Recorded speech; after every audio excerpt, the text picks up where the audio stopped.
Hallo julle, Pieter van der Walt hierso. Jong, ja, 'n mens word gechallenged by jou werk waar jy hoor van retrenchments en 'n mens gaan vir jou medies en hulle sê vir jou byvoorbeeld jy is permanently unfit verklaar. Nou ja, so iets het my getref.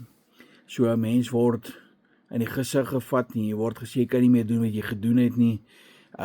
Jou man wees word afgebreek want jy moet weet jy het nog al die jare vir jou man, jou vrou en kinders gesorg, jy het vir jou familie gesorg as 'n man en skielik sê hulle net vir jou sorry, jy kan nie meer aangaan nie.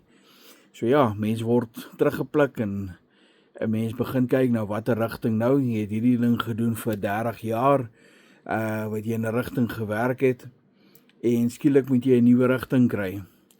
En ja, 'n mens het gelukkig bring dit ook jou mens bietjie nader weer aan die Here en 'n mens het ek het gaan sit en ek het vir die Here gevra asseblief wys vir my watter rigting om te gaan.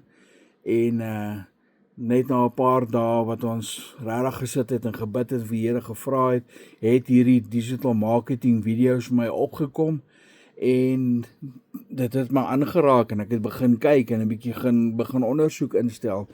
En ja, daar het 'n paar antwoorde van die Here af vir my gekom en gesê, go for it, doen dit.